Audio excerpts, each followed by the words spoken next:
Insta पे भी ज़रूर फॉलो करें इनके ओरिजिनल वीडियो का, और इनके चैनल का लिंक आपको डिस्क्रिप्शन में मिल जाएगा। तो प्लीज़ इनके चैनल को भी आप ज़रूर सब्सक्राइब करें। तो पहले वीडियो देख लेते हैं, बातें बाद में कर लेंगे। Let start. आवामी लीग तथा मुजीबनगर सरकार के सदस्य और अधिकांश अन्य लोग त्रिपुरा के रास्ते भारत आए थे। त्रिपुरा जैसे छोटे और गरीब राज्य ने मुस्कुराते हुए लाखों शरणार्थियों को भोजन और शरण दी। यहां तक कि उन्होंने अपनी भात की थाली का भी साझा किया। 1971 में स्थानीय जनसंख्या 15,59,000 थी और शरणार्थियों की संख्या इस राज्य में 14,16,491 हो गई। सोचिए, राज्य की अपनी जनसंख्या है 15 लाख और शरणार्थियों की जनसंख्या है करीब 14.5 लाख। यहाँ 36 शिविर तथा 382 इकाइयां थी। शिविरों में 6,92,154 शरणार्थी थे, जबकि 1.5 लाख ने व्यक्तिगत व्यवस्था की थी। 3,89,620 शरणार्थी अपने रिश्तेदारों के साथ ठहरे। 350 डॉक्टरों तथा चिकित्सा कर्मियों ने दिन रात शरणार्थियों की सेवा की। उस समय क्या हालात थे, ये आपको ये किताब पढ़कर इसका एहसास होगा। ये ऐसा इतिहास है जिसे भुलाया नहीं जा सकता। बांग्लादेश के निर्माण में भारत के सैनिकों ने अपना बलिदान दिया है, लेकिन इस बलिदान की कीमत भारत आज भी शरणार्थियों और घुसपैठियों की समस्या के रूप में चुका रहा है।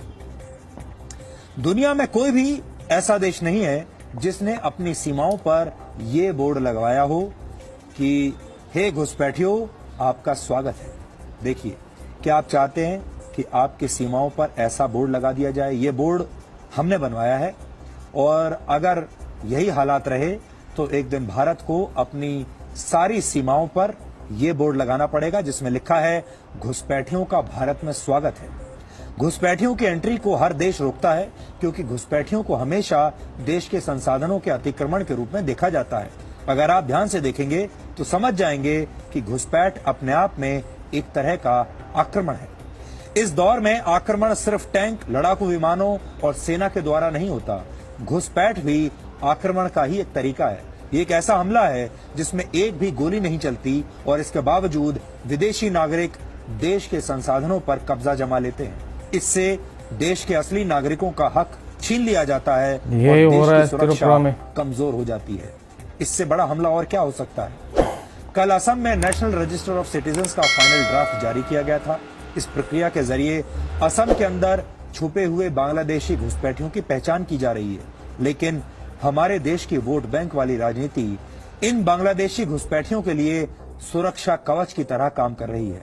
अगर भारत में अवैध रूप से रहने वाले घुसपैठियों का स्वागत करना और उन्हें गले लगाना ही राजनीति का धर्म है, तो फिर इस देश और राष्ट्र का मतलब क्या रह जाएगा? सही बात है। इसके बाद सीमाओं का क्या महत्व है? भारत हर साल देश की सुरक्षा के लिए लाखों करोड़ रुपए का बजट क्यों बनाता है? अगर देश की आंतरिक सुरक्षा का मुद्दा देश की राजनीति में कोई महत्व रखता ही नहीं, तो रात दिन लाखों सैनिक देश की पहरेदारी क्यों कर रहे हैं? पिछले 13 वर्षों में 1684 जवान देश के लिए शहीद हुए हैं। कभी कभी बहुत ज्यादा खून खौल जाता है। ऐसे कितनी बड़ी विडंबना है देखने को मिलता है तो बहुत गुस्सा आता है। की राजनीति करके सत्ता का सुख भोगना चाहते हैं, और दूसरी तरफ देश का जवान जैसलमेर की गर्मी में पसीना बहाता है और सियाचिन की बर्फीली पहाड़ियों पर अपनी हड्डियां गलाता है। तो फ्रेंड्स, ये था वीडियो भले बहुत छोटा था, पर बहुत सारे सवाल करके जो सुधीर चौधरी सर हैं वो चले गए यहाँ से। जो इसमें जो उन्होंने सवाल किए वो बहुत ही ज़्यादा कह सकते हैं कि किसी को भी बहुत ज़्यादा गुस्सा दिलाने वाले हैं।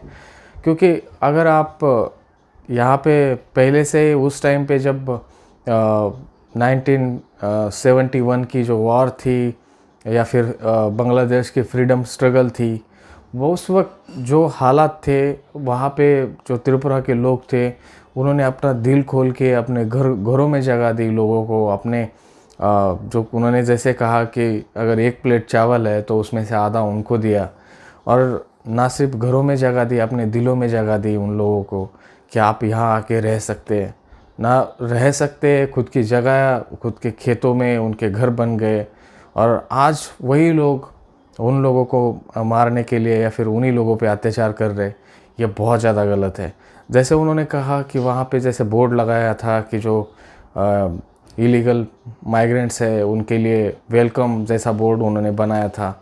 अगर यही करना है, जैसे उन्होंने क्वेश्चन भी किया कि आप जो हमारी इंटरनल सिक्योरिटी के लिए जो हमारी पॉलिटिकल पार्टीज़ है उनके लिए कोई उनका इम्पोर्टेंट नहीं है, तो फिर क्यों इतना बड़ा बजट बनाया जाता है। यहाँ पे BSF, SSF बोला मैंने, SSB या फिर ITBP और ये CRPF, इतने सारे जो हमारे पैरामिलिट्री फोर्सेस है या फिर आर्मी है उनके ऊपर खर्च हो रहा है। अगर जो हम माइग्रेंट है, बांग्लादेशी हो या फिर बाहर के हो, उनको देश में लाना ही है, तो आर्मी किस लिए है, इतना सारा बजट किस लिए, जैसे उन्होंने ये सवाल पूछा। ये सवाल, इसका जवाब इन लोगों को जो पॉलिटिक्स में उनको देना पड़ेगा। अगर NRC आती है, जो लोग इलीगली घुसे हुए हैं उनको बाहर निकाला जाता है, तो इनको प्रॉब्लम क्या है, ये समझ में नहीं आता कि ये लोग इतने घबराते क्यों है कि NRC आएगा, और NRC आएगा तो जो बाहर से घुसे हुए लोग हैं वो बाहर चले जाएंगे। तो इनको प्रॉब्लम क्या है, जो खुद वहाँ के प्रॉपर लोकल लोग हैं उनकी लाइफ बेटर हो जाएगी, या